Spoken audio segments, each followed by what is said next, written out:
Minister ng Israel, si Netanyahu, nagdikit pa itong isa, wala na to sa Amerika. Talo na siya ni Biden. Yan, itong hawak natin. Biblia, corrupted. Catholic Bible yan, ang back. Born again Christian, dito pa rin, dito, SDA. Kayahan lahat, dito. Dito yung gamit. Kasi sabi ng mga Catholic defender, kayong mga born again, wala naman kayong Biblia. Wala kasi Bible nilang ginamit natin. Ito ay INSE kay Felix Manalo. Incomplete. Ito Jehovah Witness.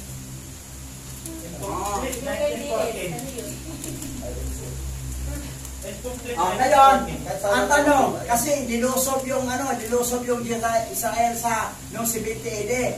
Nasaan na ngayon ang Bible? Nakuha nila. Where is the original Bible? The oldest intact copy of the complete Bible is on 4th century, early 4th century. Parchment book preserved in the Vatican Library. Nasa kanila na sa Vatican.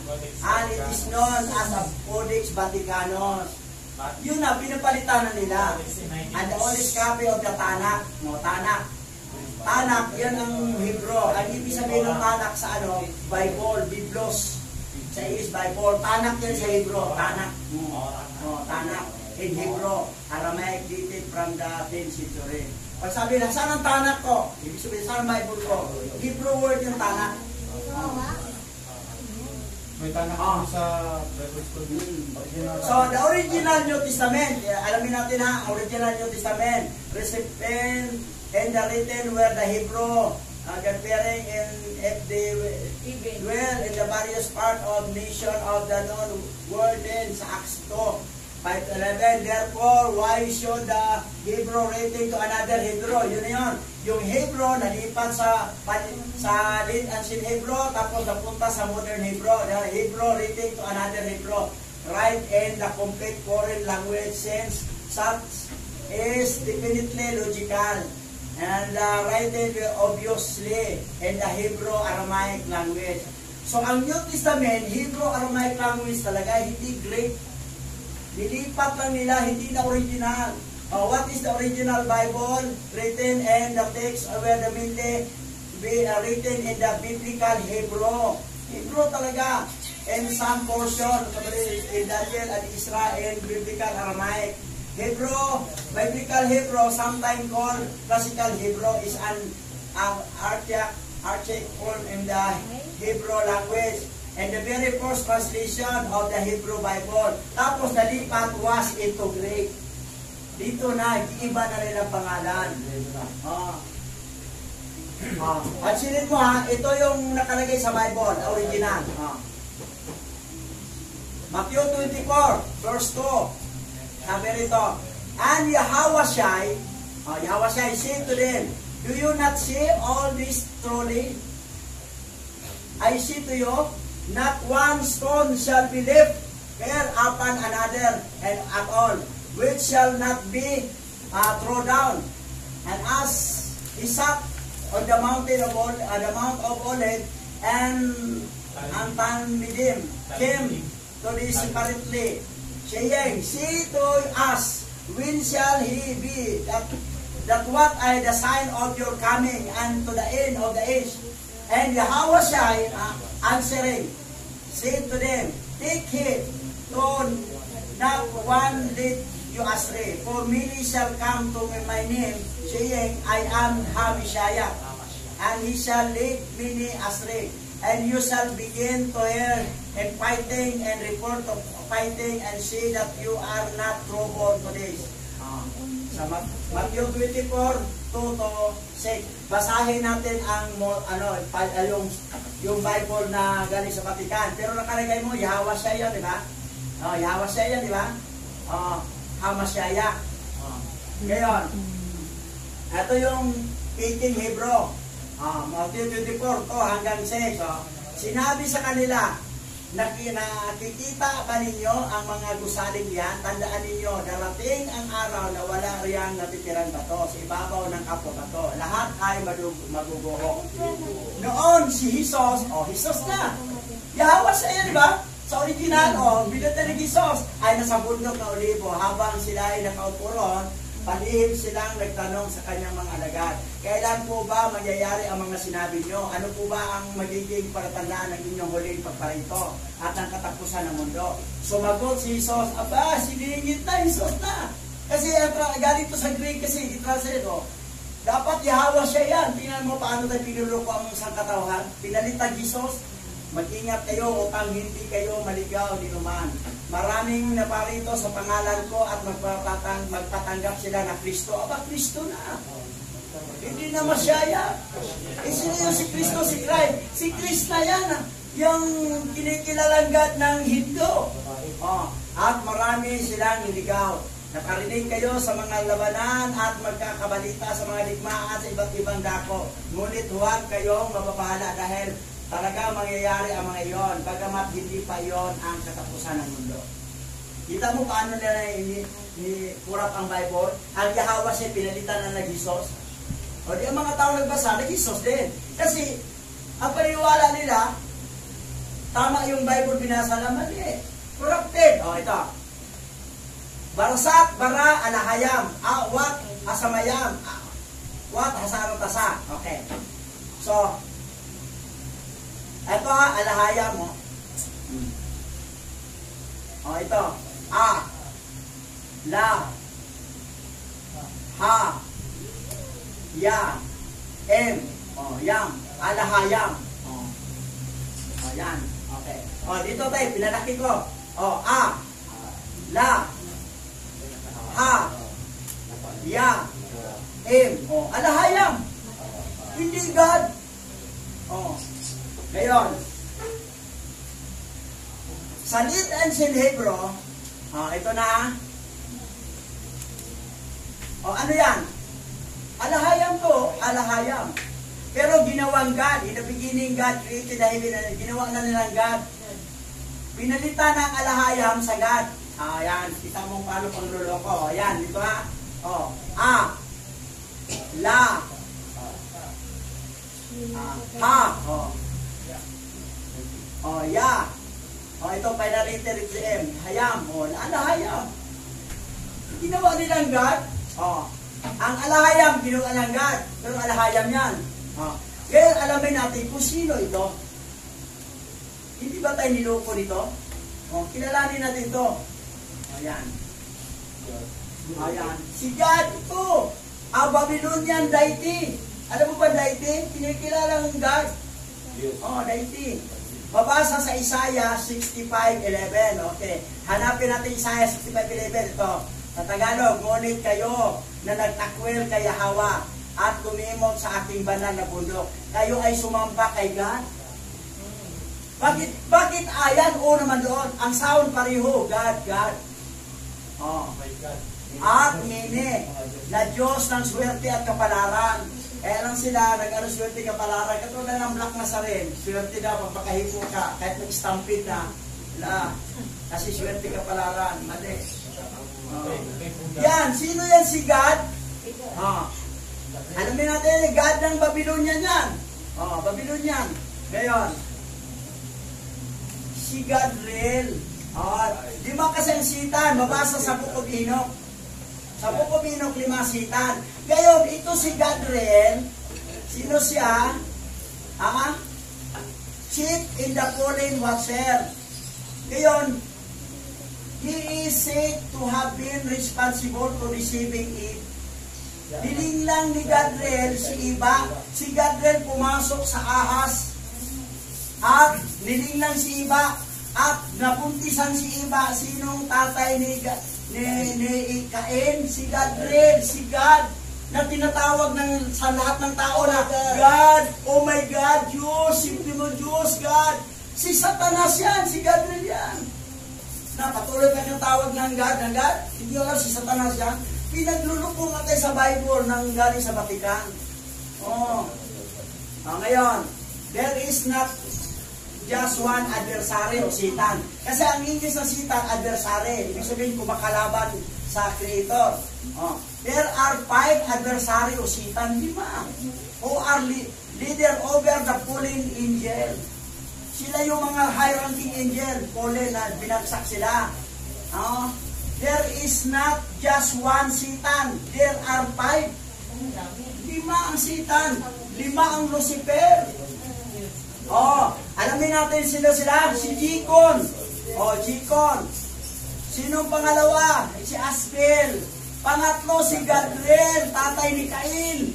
Itong God na pinagpre. Pinimwe at Kasadya. 5 sila. 1, 2, 3, 4, 5. Individual Satan. Mababasa sa Bukod Enoch yan. Watcher ito having 6 wall. Nag-asawa. Sipingan na si iba. Yan.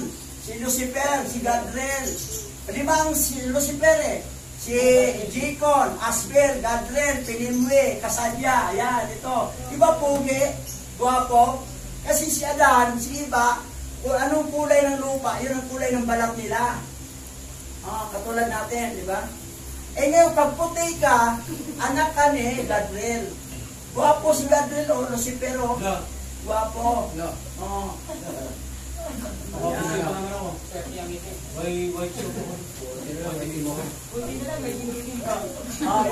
Ngayon, sa modern Hebrew tayo. Pansinin mo ang modern Hebrew, ha? Yung alahayam, ginagyan ng bawel, ito, di ba?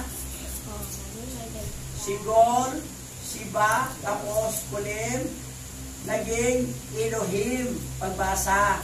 Ngayon, sa English, God. Alam mo natin si God rin yan, ha? Alahayam yan, alahayam. Ngayon. Palakihan natin, ha? Yan. Ayun. Ano na, Lord na, Yahweh. Ipipat natin, ha? Yan, Lord, ulit, ha? Ulit. Yan. Nabasa na natin ito. Si Baal, the Lord means Baal. Baal. Aka, Shatan. Shatan. Si Baal. Ngayon, kita mo, ha, Baal, Lord, Hasitan. Lord. Yan. Makita sa Jeremiah 23:27. Yan. Yan, natin may dinugtong. Baal means Lord. Then we should not use the word Lord. Hindi na tayo magamit ng pangalan. Madalas naman, Lord God, tulungan mo kami, Lord God. Puro Satanas ang tinawag mo, Lord God. Puro Satan lahat yan. Puro Baal yan na.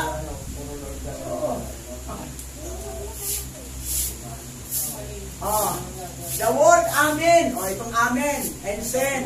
Hebrew, Aman, dapat, Yaman. When used in the end of prayer, agawan yan. Dito natin ito, and dapat, ano yan siyang Amen?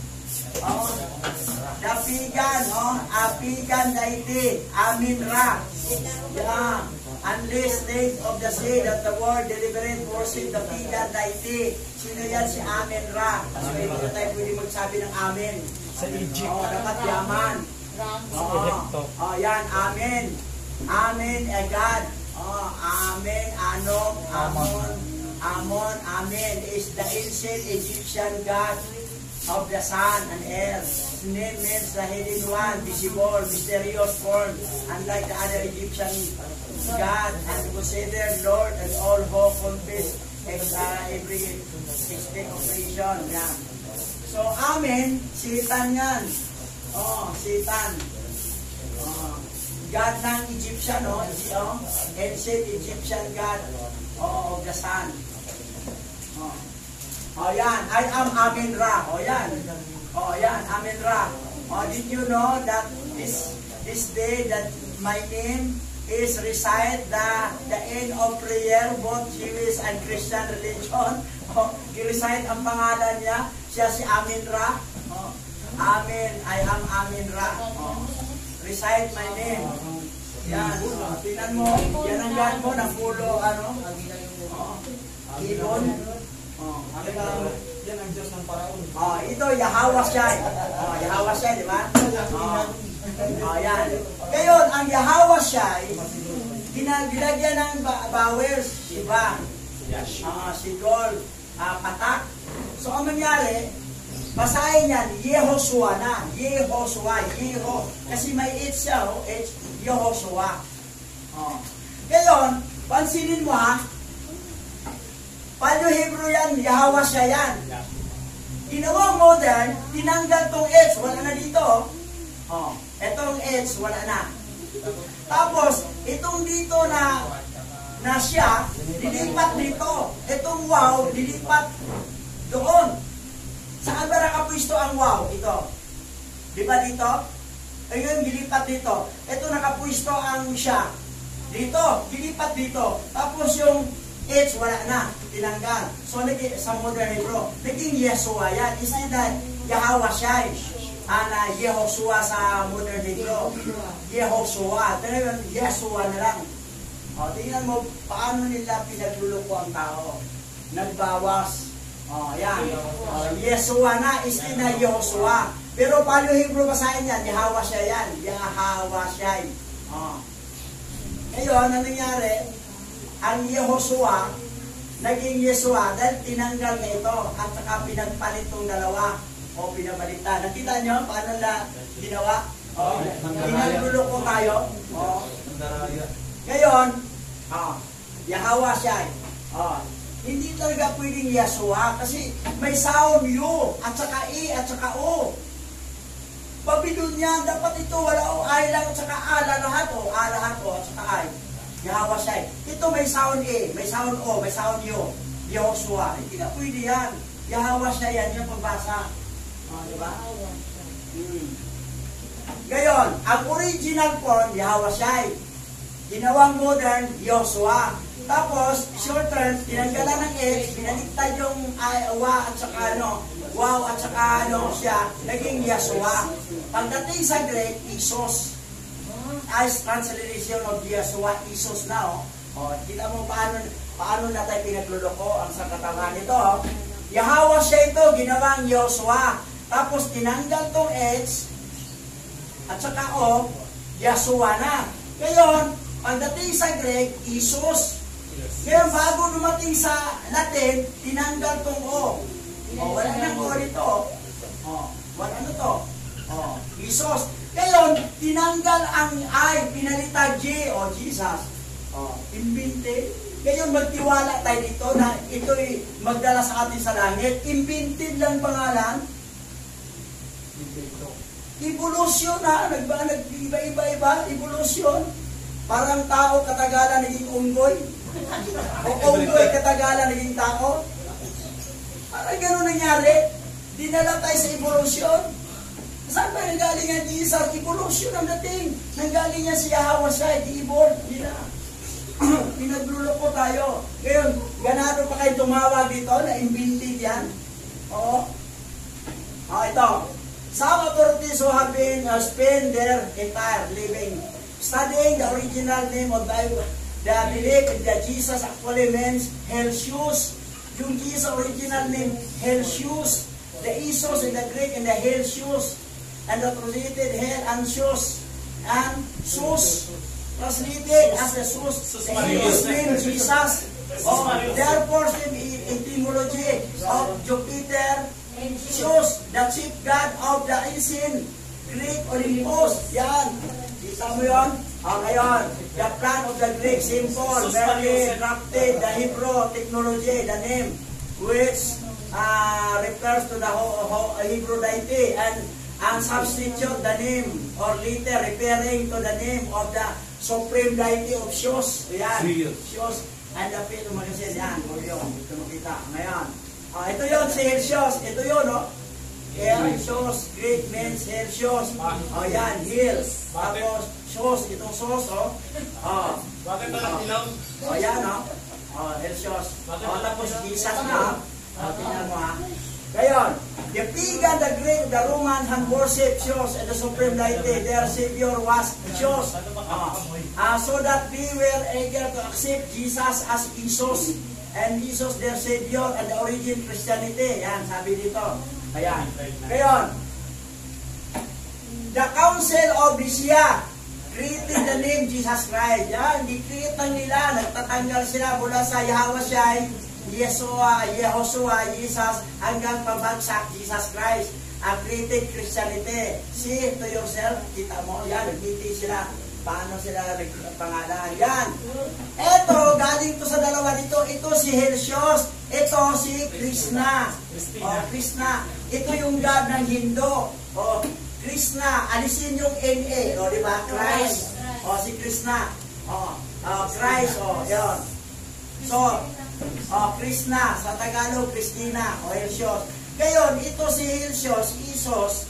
Pinatag Jesus. Christ. Yan, resulta, Jesus Christ. Sino yan siya imbinti sa dalawang satanas na to? Ganun katindi. Paano manluko ang tao? Yan. Ngayon, alamin natin. Kailan nagsimula ang salitang Jesus sa Bible? Ito, lumabas ito noong 1536. Ginawa ito sa 1490 ni William Tyndale. The first English translation. Pag English translation, Jesus na. Kailan nagsimula ang salitang Jesus? 1536.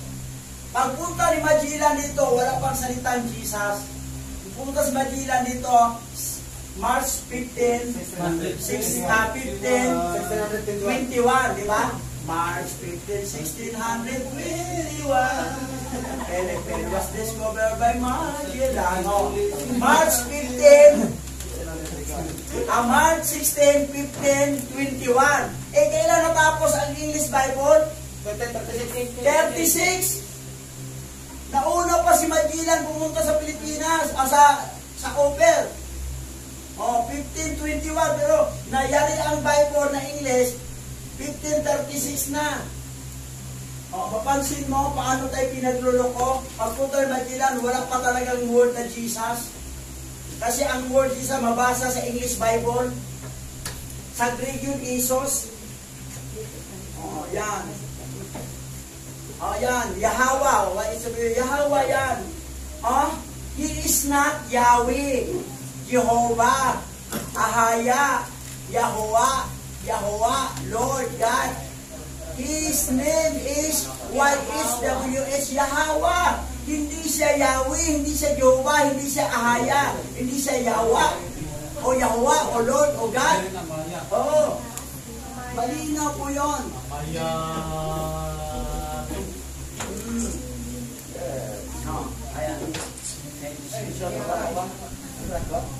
Ayan.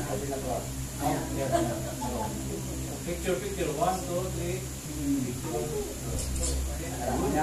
Ngayon, yan na, tanggalin na to. Kasi Yahweh, Mashiach, Yahweh siya talaga.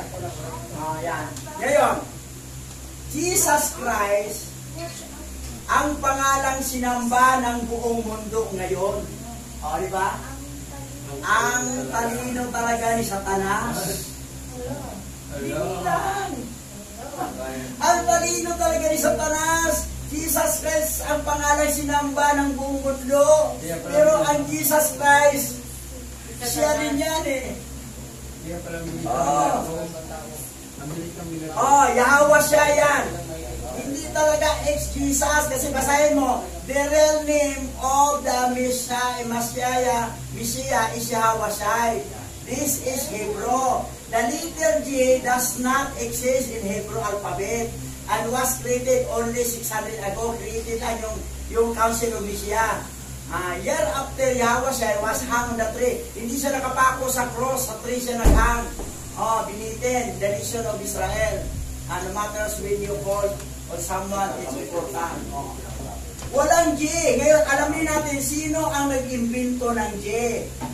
What was Jesus called before the letter G was invented? It is earliest written from the name didn't end an S. Walang S ang dulo. At didn't begin in G. The letter G didn't exist at the time. The name was spelled Iso. Name were capitalized. Wearing capitalized, it is capitalized. Before getting any further, it's into how to spell develop in English. Let's take a little